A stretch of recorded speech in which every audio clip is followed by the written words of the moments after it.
も勝つ。何としてでも生きる。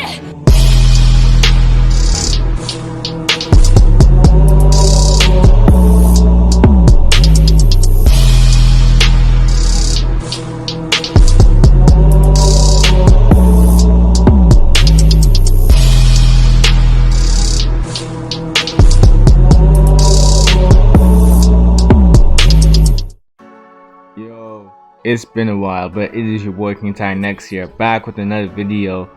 And of course, you guys already know the deal. I gotta give credit to Neptune for helping with this what if.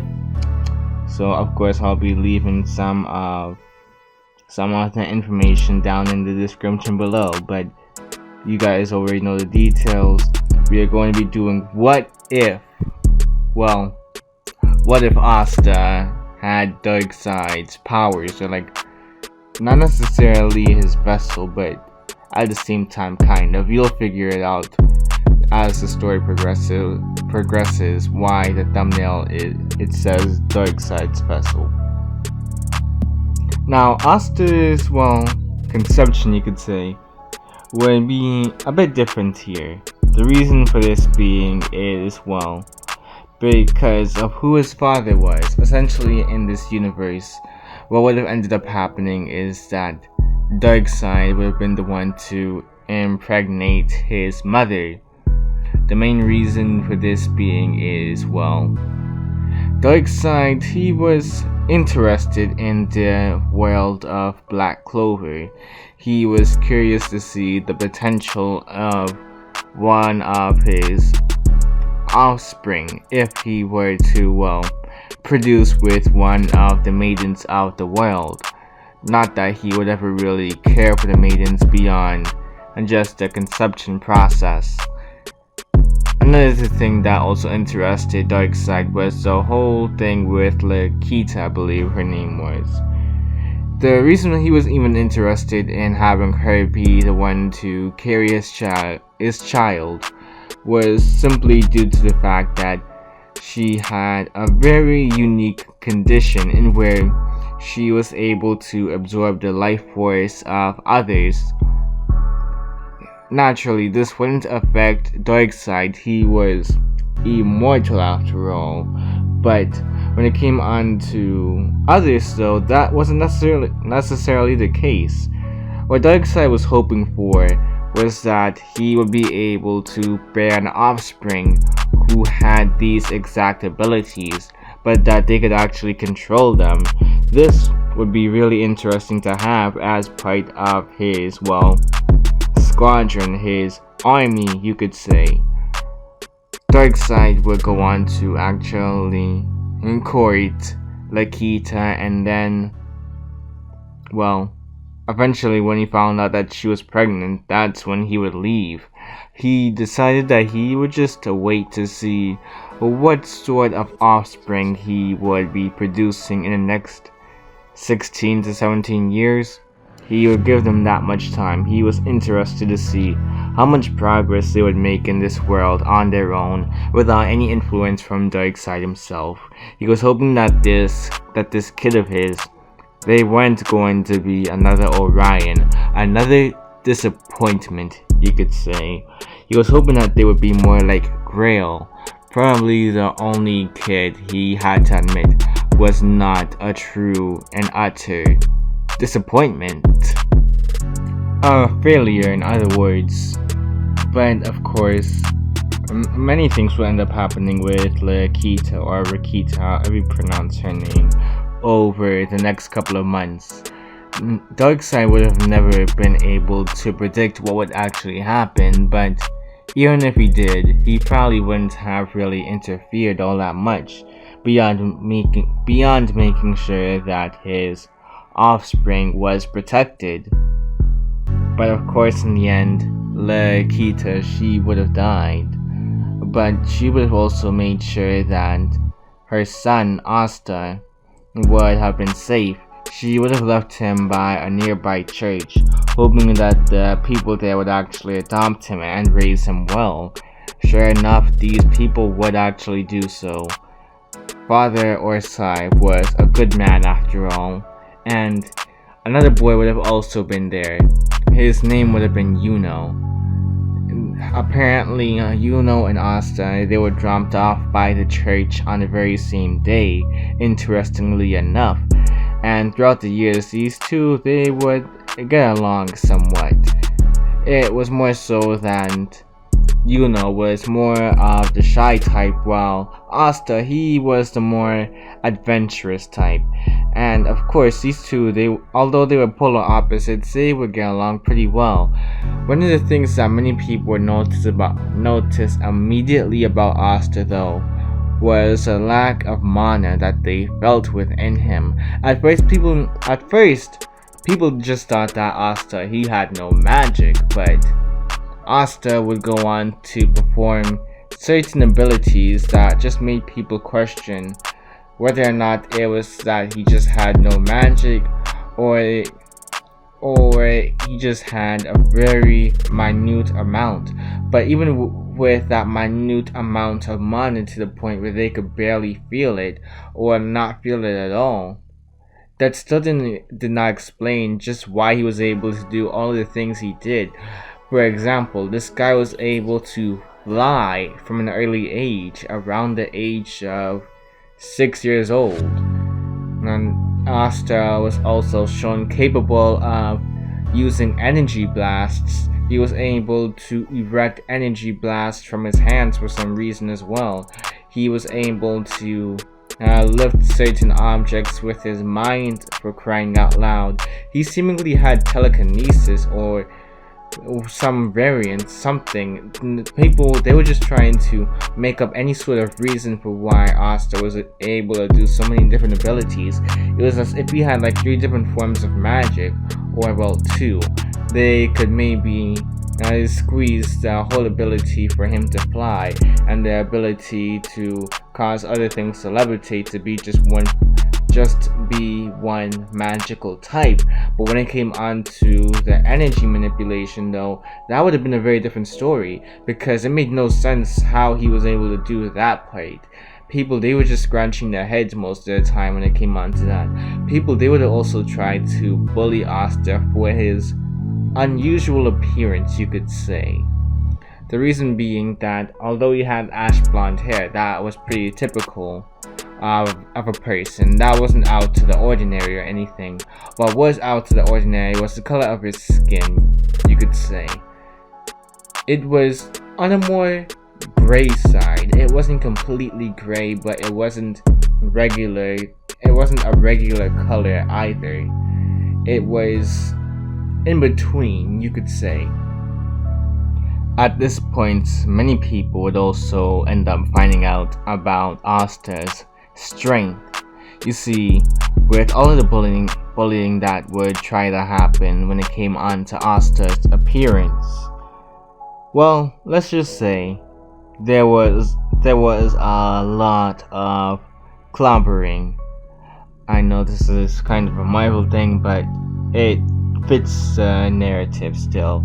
Basically, what ended up happening is that Asta, he would have shown that he had superior strength to his bullies. They would have tried using their magic against Asta. Well, those that were able to use their magic from an early age, most of them being of a noble status, that is. And, well, let's just say that Asta, he barely had any sort of reaction whenever they used their magic on him. For some reason, it was as if Asta just had a barrier around his skin at all times that allowed him to just charge through most attacks. Most attacks didn't seem to phase Asta whatsoever, and when he reached close, he would go on to actually, well, show them a taste of their own medicine, you could say, through his fists. He wasn't going to bother using his magic or whatever people wanted to call his strange abilities. He just didn't see it as worth his time. He figured that using his good old fists would teach them enough of a lesson. what ended up happening is that Asta would easily be able to take down most of his bullies just using his fists alone, and this would immediately bring so much shame to most people that they wouldn't even bother trying to use their magic again on Asta. Many people, they wouldn't try to mess with Asta after the first time they got beat down by him, especially when realizing that they were literally defeated by Asta when he wasn't even using any form of magic whatsoever. People would try to say, oh, he probably used a strength, some sort of strength enhancer or whatever, some sort of strength reinforcement ability.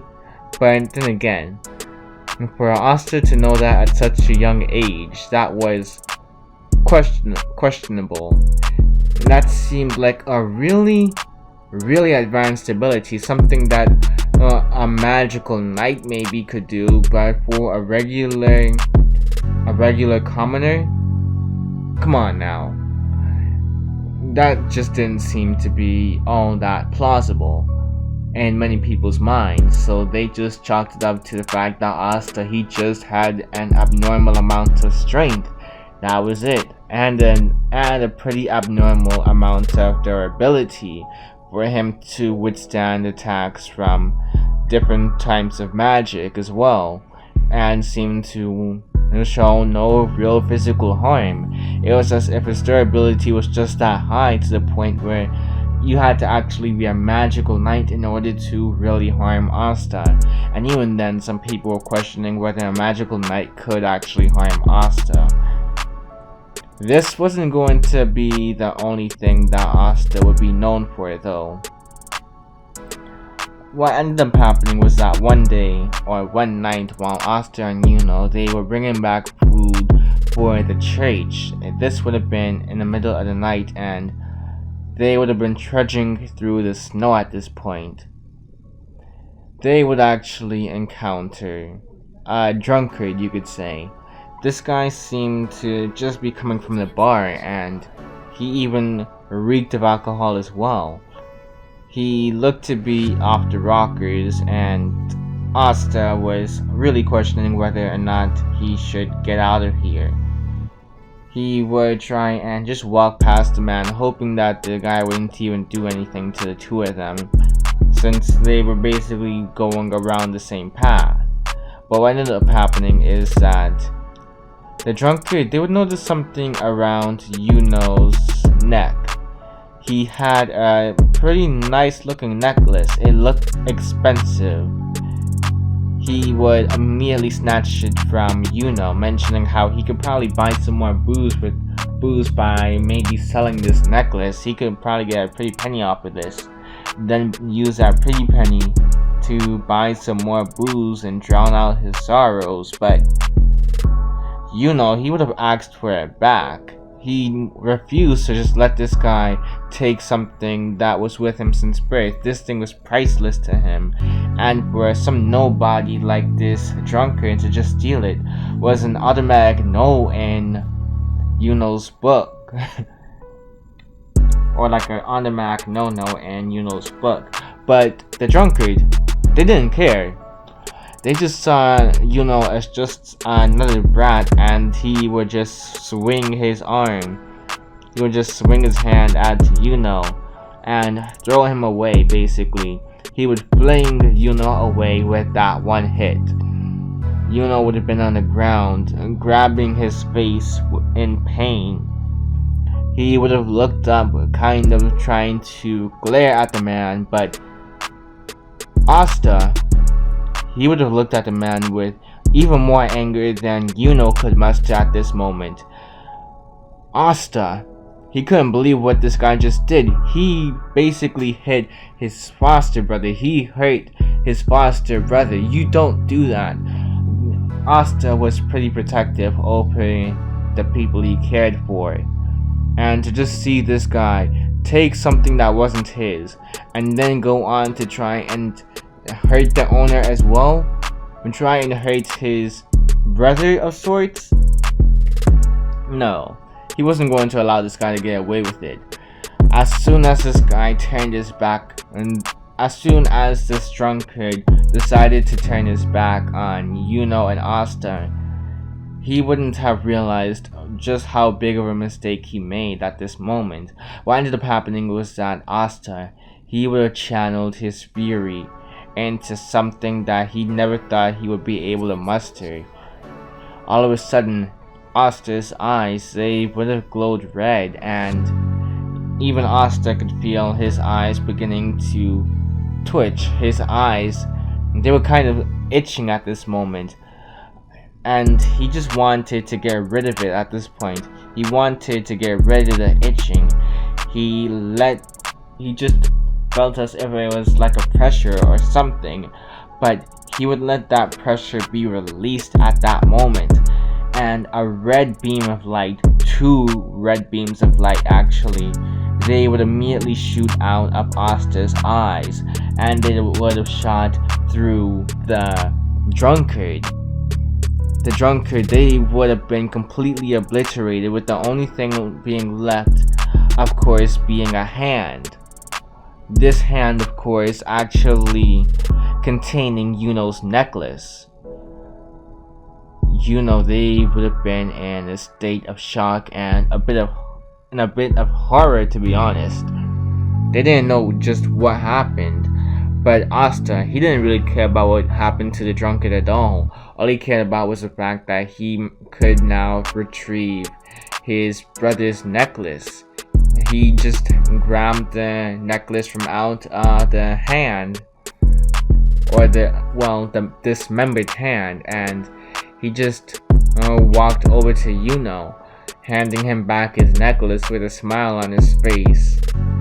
He seemed to be completely unfazed as to what he had just done, and Yuno, he would have had a chill crawl up his back when he saw just how unfazed Asta was. It's as if he didn't even recognize the fact that he literally just killed a man, for crying out loud. Yuno, he just didn't know what to say at this moment. He was kind of fearful of Asta, but at the same time, he was still his foster brother nonetheless. And as far as he had seen so far, Asta was a pretty good person. He always meant well in the very end. But after this experience, Yuno knew that he had to train hard in order to make sure that if something were to ever happen to Asta, if Asta were to ever lose his rockers, well, somebody needed to be there to stop him. And he wasn't sure whether or not he could rely on the magical knights to stop him at that time. Yuno figured that he needed to be the antithesis into what Asta basically was. If nobody else was going to be able to stop Asta, then at least let Yuno be the one to be capable of stopping Asta if he were to ever go berserk. That was Yuno's mentality at this point moving forward. This would have been his motivation at this point, not to become Wizard King, but to be strong enough in order to eventually stop Asta from going berserk and killing more people. He didn't want his brother killing more people after all. He just wanted his brother to just be safe. He wanted his brother to live a normal life in the village. He wanted his brother to have the very best in life. He saw just how innocent that look in Asta's face was.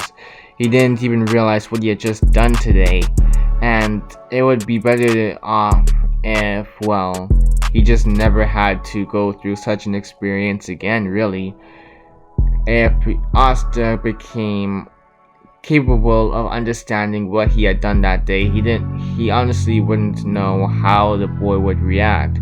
Whether or not he would throw a tantrum or just completely lose it, he wasn't sure just how Asta would react. And that great unknown was what worried Yuno so much. Throughout the years, these two would train together, and although Asta was always several steps ahead of Yuno, that never meant Yuno gave up. Yuno would have always continued to try hard in order to keep up with Asta, no matter how much harder it got over the years. especially with Asta unlocking even more abilities as time went on. But whenever Asta unlocked a new ability, something such as teleportation for example, he would at least try to mimic that to an extent.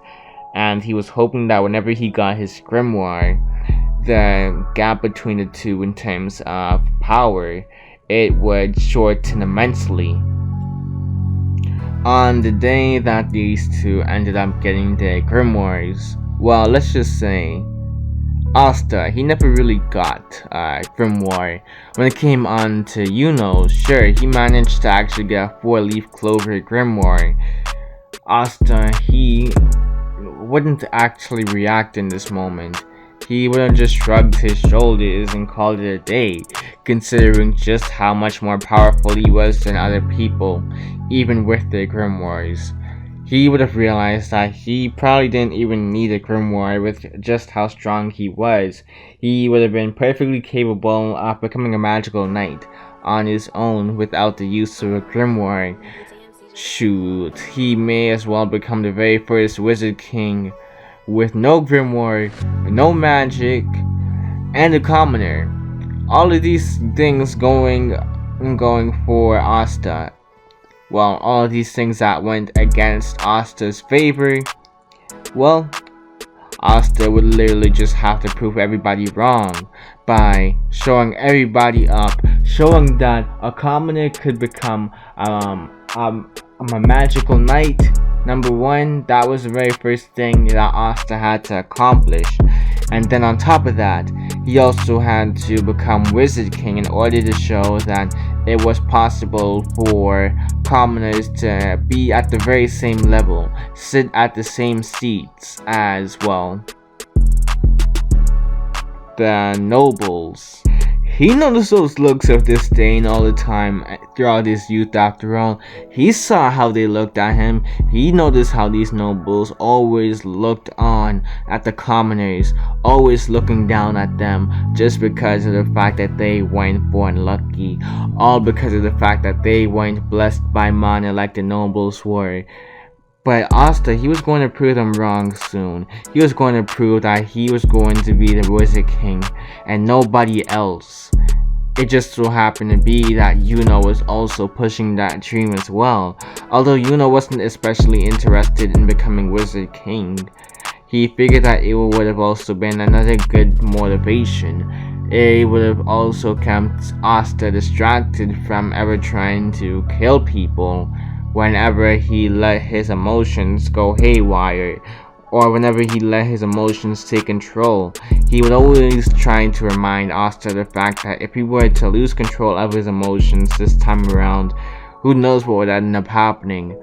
If he were to lose control, maybe he might just beat that person into a pulp, and then he may end up going to prison because of that. So that would take away his capability or possibility of ever becoming Wizard King, and that would also mean that, well, would just have to carry his dream instead.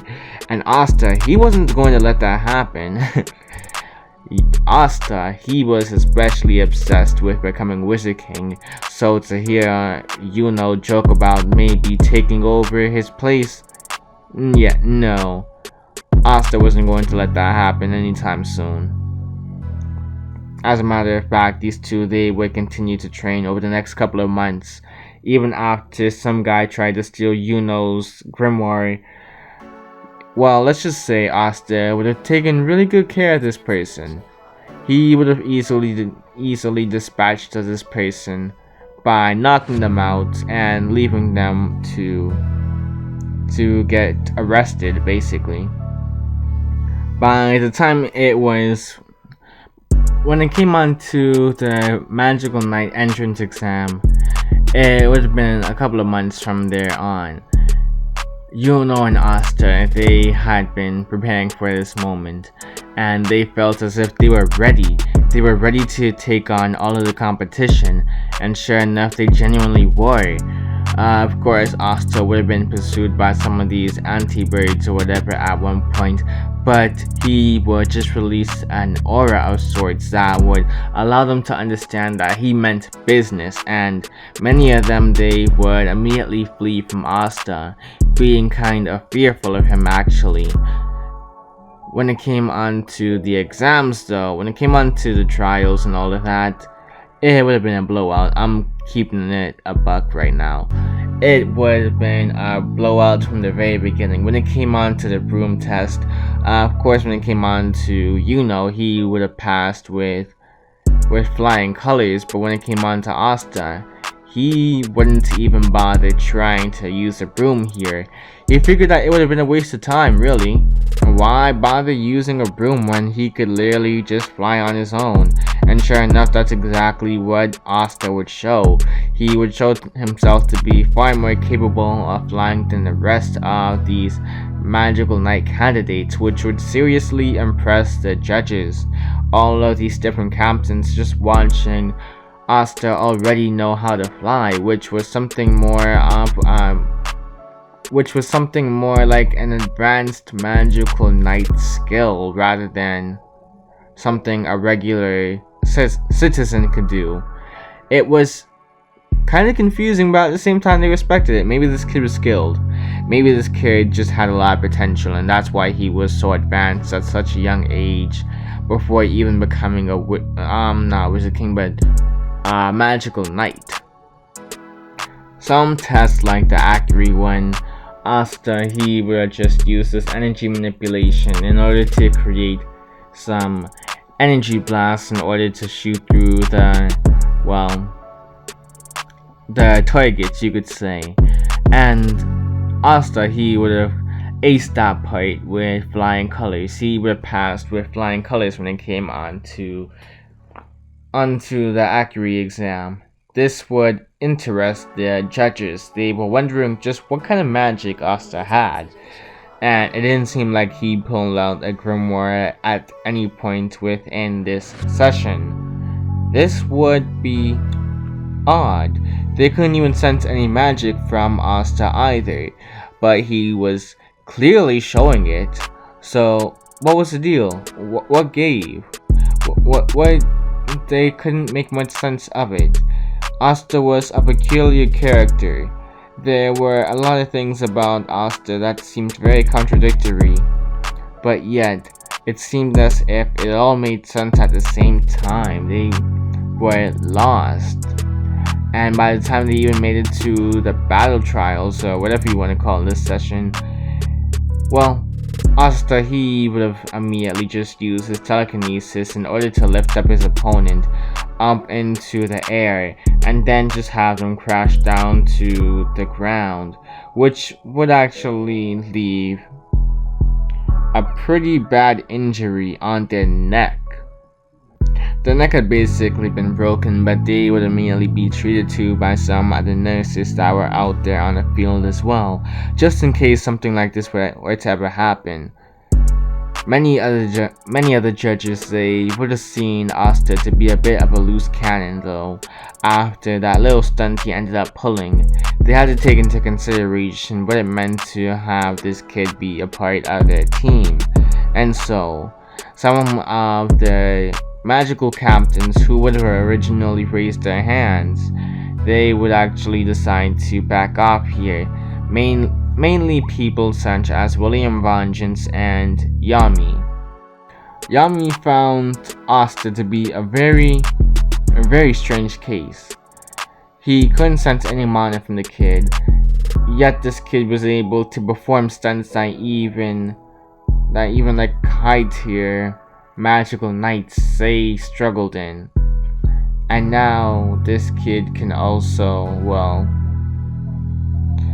this kid somehow has telekinesis or whatever he wants to call it. This kid has the ability to manipulate energy as well. All of these different things that Asta had, it just wasn't really adding up to Yami. And even then, when you saw Asta performing in the exams, it was as if he was holding back. It was as if he could do more. That was the scariest part. And although he wanted to have the kid on his team, what the kid did to his opponent was also pretty scary. He enjoyed the company of his magical knight squad. So having this kid become part of his squad and then possibly kill some of them, yeah, no, Yami wasn't about to take that risk. Same for William Von Chintz as well. When he looked at how Asta fought, he found it to be kind of interesting at first, but he also had to take into consideration just what ended up happening to his opponent, and he wasn't sure whether or not it was a complete accident. If it was a complete accident, then this kid had some issues managing his strength levels then, which could serve to be a very big issue later on in the future. Yeah, William wasn't about to take that chance. He would much rather take the chance with, people like Jack the Ripper though. They actually liked this kid's spunk. They wanted him as part of his squad. Same for the Painter Boy, although it was mainly out of curiosity for what Asta could do. He wanted to find out more about what Asta could do. And of course, when it came on to the sleeping woman, that was Coral Peacock's, what was it called again? The Coral Peacock's squad or whatever. Yeah, she would have still been asleep, but she would have also had her hand raised, which Asta was confused about because that didn't really make much sense. Was she a sleepwalker or something? But the one that caught Asta's interest the most was the leader of the Crimson Lions, Fuegoleon. He would have ended up having his hand up as well. And as soon as Fuegoleon had his hand up, Asta, he could already sense that this guy was strong. He had a different energy from the rest of them. Although when he looked over to Yami, he could tell that Yami was probably physically the strongest, while when it came on to Fuegoleon, he was probably one of the strongest in terms of magical arrangement. His magical abilities, what he could do with his mana, all of these sorts, and he could also tell that this guy was probably more of the honorable side as well, at least in comparison to other, snobby, obnoxious, rich noblemen or woman, or them. You get the point. Basically, Fuegoleon was somebody that Asta felt as if he could respect. He couldn't say the same for the rest of these nobles though, and Asta, he would eventually decide to go with the Crimson Lions. The main reason for this being, the whole fact that Fuegoleon could be respected and that he seemed to be a rather strong individual. If he had an opportunity to go to the Golden Dawn, then yeah, of course Asta would have chosen the Golden Dawn most likely, but he also had a feeling that even if he were to go with them, he probably wouldn't enjoy it very much because of the fact that there were going to be a bunch of obnoxious people there. People that basically thought that they had a high status within society, all because of the fact that they were born noblemen, or that they managed to make it into the Golden Dawn, and that they didn't have to do anything for the rest of their time being a magical knight, which was completely ridiculous in Asta's mind. So that's exactly why he would end up going with Fuegoleon's team. At the very least, he felt as if he wouldn't end up trying to kill somebody or rip his hair out on the very first day. This was basically trying to preserve Asta's hairline. He didn't realize though that when it came onto his hairline, it was basically a recessive thing. Not recessive, but more so dominant. Let's say recessive. It was more so of a recessive gene that he got from his father. Oh boy. But yeah, we're going to be ending it here for now, people. Basically, what ends up happening in this story so far is that Asta would be unlocking these different abilities, and at the very end of this fight, Asta would have managed to join Rigolion's team, the Crimson Lions. And yeah, the next time we'll meet, it will basically be Asta getting a feel of his new environment when the Crimson Lions are all hooked up to be, are all cracked. No, whether or not they're actually all cracked up to be, whether or not they actually live up to their expectations. Asta will of course be interested in all of this and fighting. But yeah, that's literally all I got for right now. Titan Clan, this is your boy King Titan X signing out. If you guys already know the deal, hit that like button, subscribe, leave a comment, and share. Beyond that, peace.